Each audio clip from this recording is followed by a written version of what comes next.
محترم دوستو، بزرگوں، عزیزوں، میرا دل چاہتا ہے کہ آپ کے ساتھ مذاکرہ ہو بجائے تقریریں اور الفاظ کی زیادتیاں اور قصے اور کہانیوں کی ذکاوتیں، کیونکہ محنت احساس پیدا کرنے کے لیے ہے، لفاظی کا کام نہیں ہے۔ مولانا حفیظ رحمۃ اللہ علیہ نے بڑے دکھ سے یہ فرمایا مفتی صاحب سے کہ اللہ تعالیٰ مجھ سے مرتے ہی پوچھیں گے کہ کام تقاروں کے حوالے کر کے آ گیا۔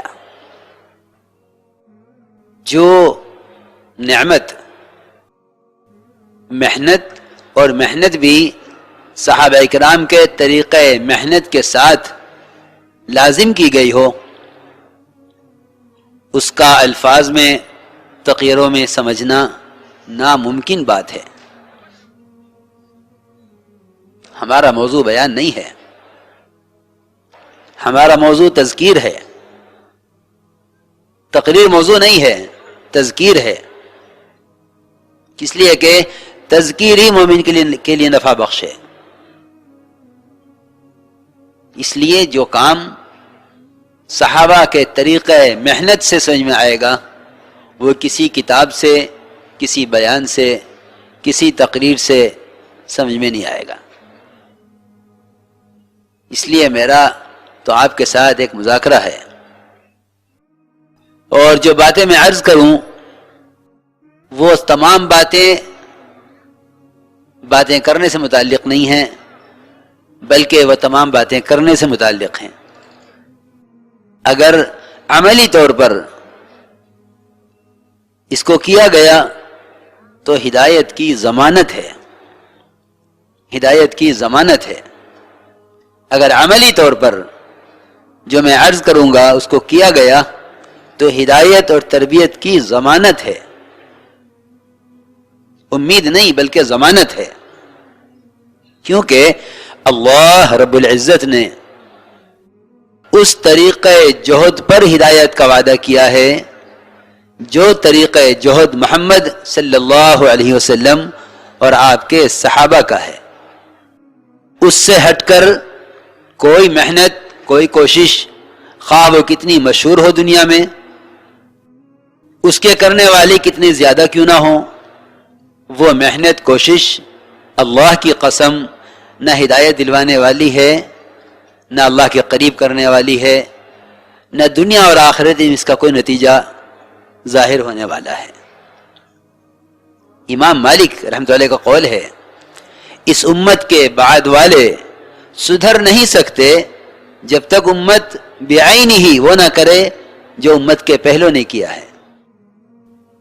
میرے نزدیک سارے معاملات کی درستگی اور سارے معاشرے کا سدھار اور ایمان کی حقیقت کا حاصل ہونا اور عبادات میں کمال، یہ سب کا سب صرف اس طریقہ محنت پر موقوف ہے جو طریقہ محنت محمد صلی اللہ علیہ وسلم اور آپ کے صحابہ کا ہے۔ میں اس بات کو اکثر سوچتا ہوں کہ ہمارے کام میں رواج کتنا داخل ہو چکا ہے اور اس کا نقصان کیا ہو رہا ہے۔ میرے نزدیک یہ کوئی چیز نہیں ہے کہ کس نے کتنے گھنٹے بیان کر لیا۔ میرے نزدیک سب سے اہم بات یہ ہے، حضرت کی بات ہے کہ ہدایت اور نور ہدایت تو دلوں میں اتنا ہی اترے گا جتنی محنت صحابہ کرام کی محنت کے مشابہ ہوگی، اور جتنی محنت ان کی محنت کے مشابہ نہ ہوگی، نہ اس پر تربیت ہے، نہ نصرت ہے، اور نہ اس پر ہدایت کا کوئی وعدہ ہے۔ اس لیے سارا مجمع نئے پرانے سب اس بات کو طے فرما لیں کہ ہمیں اپنی محنت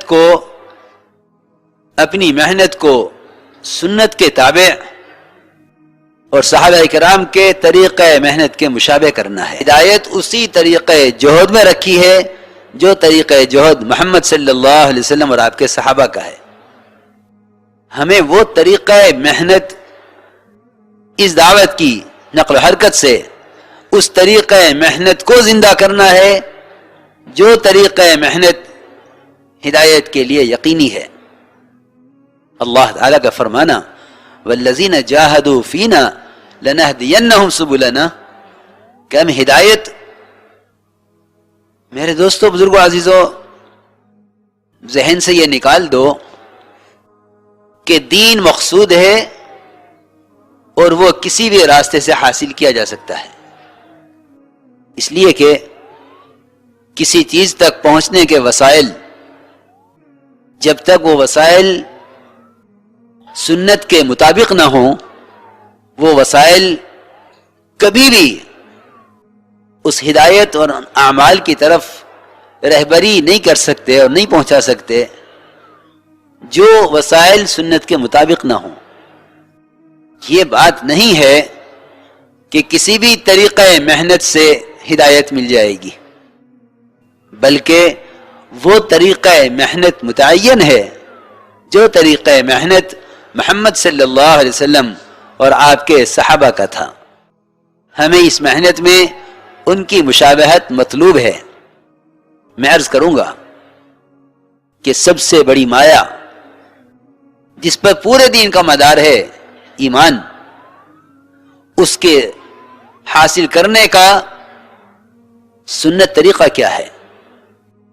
اس کے حاصل کرنے کا سنت طریقہ کیا ہے؟ صرف ایمان کی بحثیں پڑھ لینا یہ ایمان کے حصول کا طریقہ نہیں ہے، بلکہ ایمان کے بگاڑ کے ماحول سے لوگوں کو نکال کر لانا، ایمان کی تجدید اور ایمان کی تقویت اور ایمان سیکھنے کے عنوان پر، یہ صحابہ اکرام کا معمول ہے اور صحابہ کا طریقہ ہے. معاذ بن جبل، عبداللہ بن رواحہ، عمر بن الخطاب، ابی بن کعب، ابو ہریرہ رضی اللہ عنہم اجمعین، ان میں افقہ الناس بھی ہیں، عالم الناس بھی ہیں.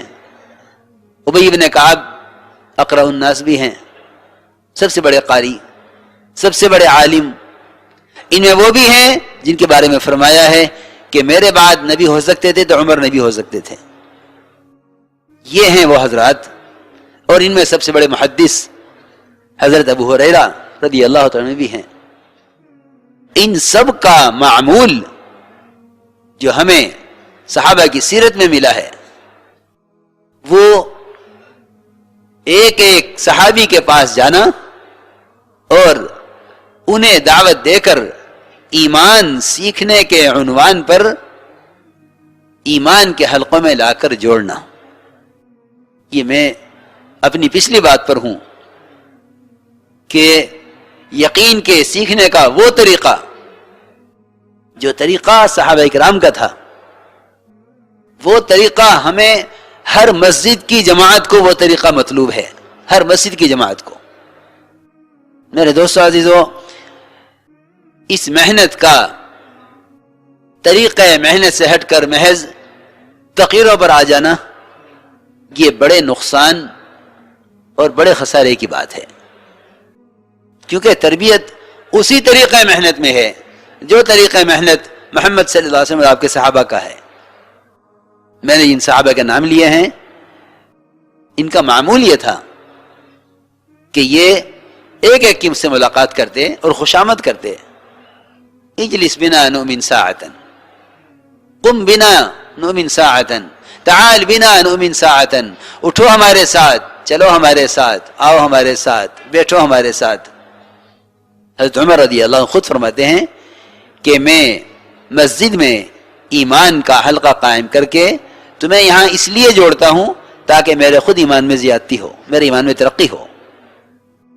اس لیے میرا دل چاہتا ہے کہ میں ساتھ ساتھ یہ بات عرض کروں کہ مسجد کی جماعت کا کام یہ نہیں ہے کہ وہ مسجد کو عمل سے اور مغیبات کے تذکروں کے حلقوں سے خالی چھوڑ کر ملاقاتوں میں نکل جائے اور جہاں جو مسلمان ملے اس کے کان میں دین کی بات ڈال کر سمجھے کہ میری ذمہ داری پوری ہو گئی ہے. نہیں، مولوی صاحب ملفوظ ہے کہ تبلیغ کانوں میں بات ڈالنے کو نہیں کہتے، تبلیغ دلوں میں اتارنے کو کہتے ہیں. بات وہاں پہنچے جہاں بات کے پہنچنے کی جگہ ہے، جہاں بات پہنچ کر ہدایت بنتی ہے اور ہدایت ملتی ہے. بات وہاں پہنچے. دلوں میں اترنے کی جگہ سوائے مسجد کے کوئی نہیں ہے.